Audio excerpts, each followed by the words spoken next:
ব্যবসা, সুবহানাল্লাহ পড়েন। এই ব্যবসায় কোনো লস নাই। পৃথিবীতে যত ব্যবসা আছে লস ছাড়া কোনো ব্যবসা, জোরে বলুন, আছে?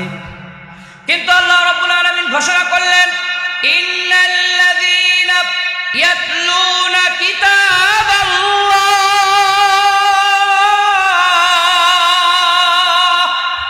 ওয়া আকামুস সালাতা ওয়া আনফাকু মিম্মা রাযাকনাহুম সিররাও ওয়া আলানিয়া ইয়ারজুনা তিজারাতাল লান তাবুর।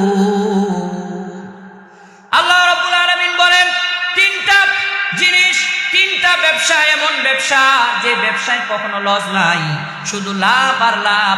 আমরা জিজ্ঞেস করলাম, রব ওই তিনটা ব্যবসা কি? আল্লাহ বলেন, এক নাম্বার হলো কোরআন তেলাওয়াতের ব্যবসা, দুই নাম্বার হলো নামাজ আদায় করার ব্যবসা, তিন নাম্বার হলো দান সাদাকা করার ব্যবসা। এক নাম্বার তেলাওয়াত, দুই নাম্বার নামাজ, তিন নাম্বার হলো দান সদকা। এই তিনটা কাজ, এই তিনটা আমল যারা করবে, এই তিনটা ব্যবসা যারা করবে, তাদের ব্যবসায় কখনো লস হবে না। তাহলে এক নাম্বার কোরআন তেলাওয়াতের লাভ হলো, ফজিলত হলো, কোরআন তেলাওয়াত এমন ব্যবসা যে ব্যবসায় কোনো লস নাই। দুই নাম্বার কোরআন তেলাওয়াতের লাভ হলো, কোরআন যখন তেলাওয়াত করা হয় প্রত্যেকটা হরফে হরফে 10টা নেকি দিবেন কে? বিশ্বনবী সাল্লাল্লাহু আলাইহি ওয়াসাল্লাম ইরশাদ করেন, তিরমিজির 2910 নম্বর হাদিসের বর্ণনা, قال رسول الله صلى الله عليه وسلم من قرأ حرفا من كتاب الله فله حسنة والحسنة بعشر أمثالها لا أقول ألف لام ميم حرف بل ألف حرف ولام حرف وميم حرف। চিৎকার দিয়ে বলুন সুবহানাল্লাহ। বিশ্বনবী সাল্লাল্লাহু আলাইহি ওয়াসাল্লাম বলেন, যখন কোনো ব্যক্তি কোরআনের একটা মাত্র হরফ পড়ে, আল্লাহ তাকে হাসানা দান করেন, আর এক হাসানা মানে হলো 10টা নেকি। এরকম করে আপনি আমি যদি শুধুমাত্র বিসমিল্লাহির রহমানির রহিম তেলাওয়াত করি, 19টা অক্ষর আছে, 19টা হরফ আছে, একবার বিসমিল্লাহ পড়ার বদৌলতে আল্লাহ আপনার আমার আমল নামায় 190টা নেকি লিখে দিবে, ঠিক কিনা? তাহলে দুই নাম্বার লাভ হলো প্রত্যেকটা হরফে 10 নেকি।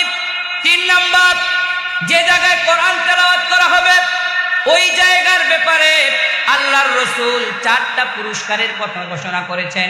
মুসলিম শরীফের 2699 নম্বর হাদিসের বর্ণনা।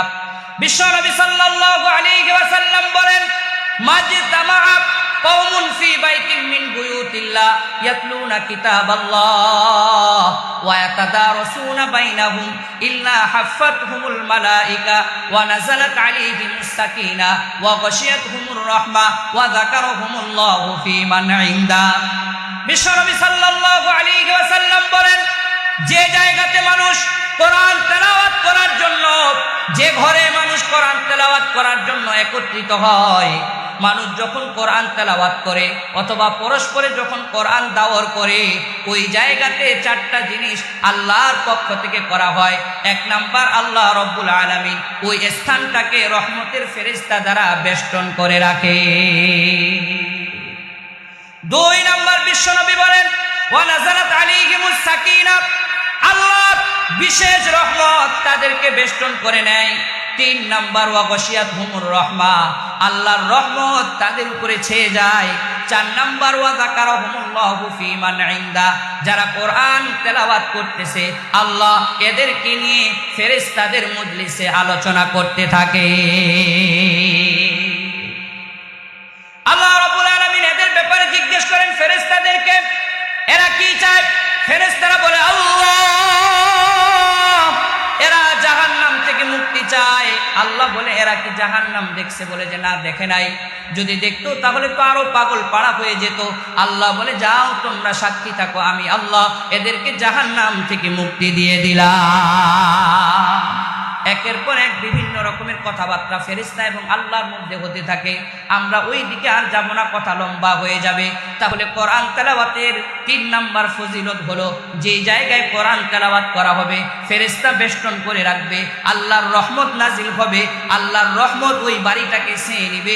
আবার আল্লাহ ওই পরিবারের ব্যাপারে ফেরেশতাদের সাথে আলোচনা করবেন। তাহলে ঘরে এবং বাড়িতে কোরআন তেলাওয়াত করা দরকার আছে না না?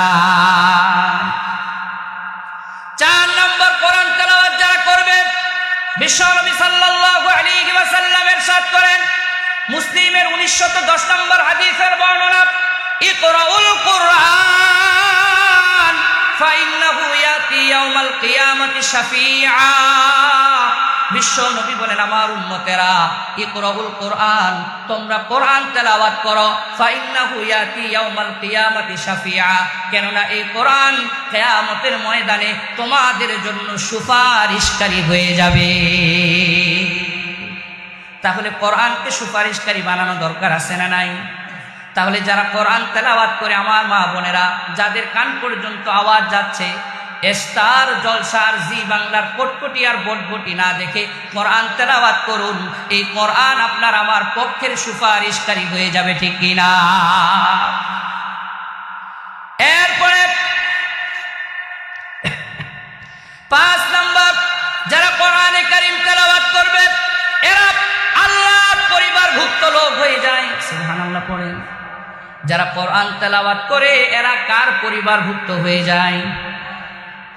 সহিহুল জামের 2165 নম্বর হাদিসের বর্ণনা, বিশ্বনবী সাল্লাল্লাহু আলাইহি ওয়াসাল্লাম বলেন, ইন্না লিল্লাহি তাআলা আহলিনা মিন আহলিন নাস, নিশ্চয়ই মানুষের মধ্য থেকে কিছু মানুষ এমন রয়েছে যারা আল্লাহর পরিবারভুক্ত। হুম আহলুল্লাহ, যারা আল্লাহর পরিবারভুক্ত হয়ে যায় এরা কারা? নবীজি বলেন, হুম আহলুল কোরআন, এরা হলো কোরআন তেলাওয়াতকারীরা, কোরআন ওয়ালারা। তাহলে যারা আল্লাহর পরিবারভুক্ত হতে চায় কোরআন তেলাওয়াত দরকার আছে না নাই? তাহলে কোরআন তেলাওয়াতের মাধ্যমে আল্লাহর পরিবারভুক্ত হওয়া যায়। তাহলে আপনি আমি যারা কোরআন তেলাওয়াত করব আল্লাহর পরিবারভুক্ত হব তো ইনশাআল্লাহ। 6 নম্বর কোরআন তেলাওয়াতের লাভ হলো, ইবনে মাজার 218 নম্বর হাদিসের বর্ণনা, قال رسول الله صلى الله عليه وسلم إن الله يرفع بهذا الكتاب أقواما ويذل به آخرين। বিশ্বনবী বলেন, যারা এই কোরআন নিয়ে গবেষণা করে কোরআন তেলাওয়াত করে, আল্লাহ এই কোরআনের কারণে তাদের মান আর মর্যাদা বাড়ায় দেয়। ওয়ায়ুযিল্লু বিহি আখরিন, আবার অপর জাতি যারা কোরআনকে অবজ্ঞা করে, কোরআনকে ব্যঙ্গ করে, আল্লাহ এদেরকে লাঞ্ছনা বঞ্চনা দেন। কথা বলুন ঠিক কিনা? আমাদের দেশের প্রতিটা তসলিমা নাসরিন কোরআনের আইন মানল না, কোরআনের আইনের বিরুদ্ধে বিষোদাজ্ঞা করল। আল্লাহ এমন ভাবে লাঞ্ছিত করলেন, এমন ভাবে অপমানিত করলেন, নিজের দেশে আর থাকার সুযোগ হলো না, ভারতে থাকতে হয় তাও পালিয়ে পালিয়ে। কথা বলুন ঠিক কিনা? তাহলে 6 নাম্বার, যারা কোরআন তেলাওয়াত করে আল্লাহ এদের মর্যাদা বাড়িয়ে দেয়। 7 নাম্বার, তিরমিজির বর্ণনা 2629 নাম্বার হাদিসের বর্ণনা, বিশ্বনবী সাল্লাল্লাহু আলাইহি ওয়াসাল্লাম বলেন, আল্লাহ রাব্বুল আলামিন ঘোষণা করেন, মান শাগালাহুল কোরআন আন যিকরি ওয়া মাসআলাতি ফাআতাইতুহু আফযালা মা উতিয়া সাইলিন।